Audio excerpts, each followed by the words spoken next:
The Dallas Cowboys are vulnerable.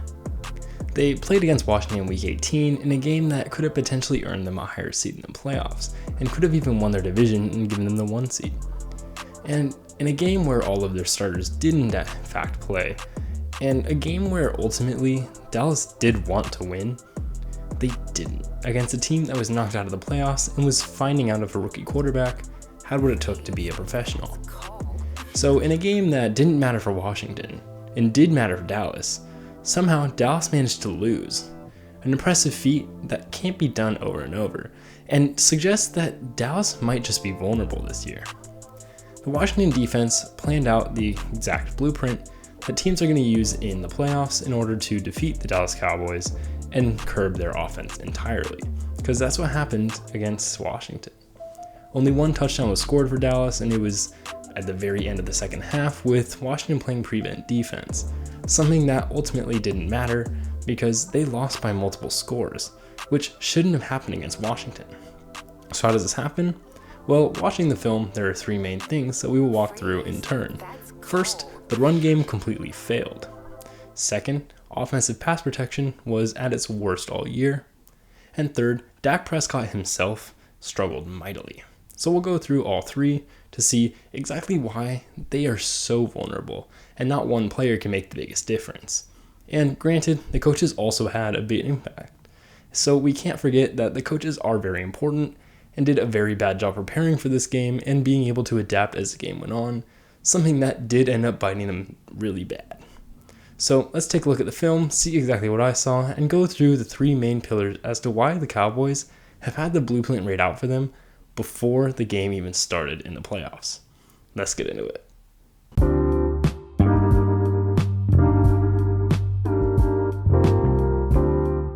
What's up, guys? I'm Tyler Coker, and I'm your host for today's episode of Today with Tyler. I hope you enjoy. Dallas's first problem was a failure of their run game. The offensive line simply couldn't win in open gaps. Every running play was swallowed near the line of scrimmage, with the longest rush of the day only gaining 5 yards for Tony Pollard.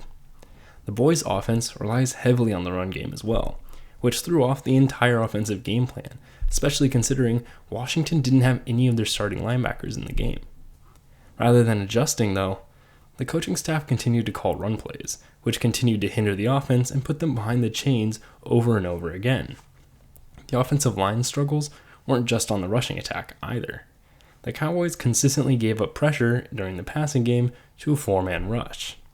Washington mixed in some mug looks, which is created by Mike Zimmer, meaning the linebackers line up on the line of scrimmage, ensuring that each rusher would get a one-on-one matchup, and Dallas simply couldn't win those one-on-one matchups against the D-line.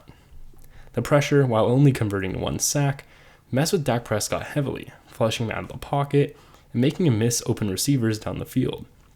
The pressure even forced Dak into making plenty of poor decisions, such as Kendall Fuller's drop pick 6 directly before his actual pick 6. The third struggle, and perhaps the most worrisome one, is Dak Prescott himself. Even when not terribly pressured, Prescott, frustrated that the offense wasn't working, began to force throws that he otherwise may have thought twice about throwing into double coverage, and even triple coverage while ignoring flat routes that might help move the chains and finally put together an offensive drive. He consistently refused to check it down to try to make a play for his team, falling into hero ball. He began to misread defenses and didn't adapt, similar to the coaching staff, further increasing the Cowboys' woes on the offense.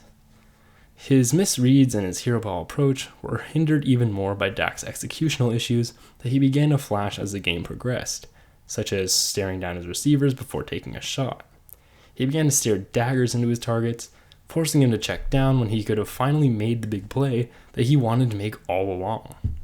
It doesn't help that the coaching staff, stuck behind the chains, called predictable plays, squashing the run and getting Dak picked off for a Washington touchdown in a devastating pick 6. So the Dallas Cowboys are extremely vulnerable for the 3 main reasons that we went over today. But why is that such a big deal? Because they're going to the playoffs against the Tampa Bay Buccaneers, a hot team that has the potential to beat them. And especially now that this blueprint is really laid out. Because now, Tampa knows exactly what to do. Tampa Bay has a couple main factors that are going to make them extremely effective against the Cowboys' offense. First, they have a very deep defensive line.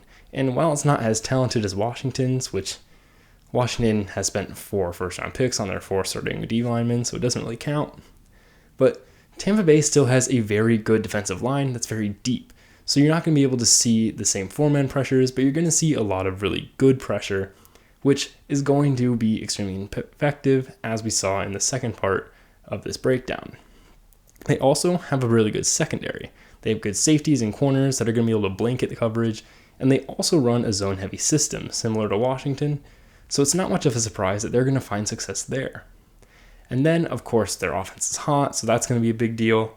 And their linebackers are so much better than Washington's. Washington had about 1 starting linebacker in this game, and he's not even good. So this game was really badly played for Dallas. And Washington's linebackers were able to actually swallow the run game with help out with the D-line.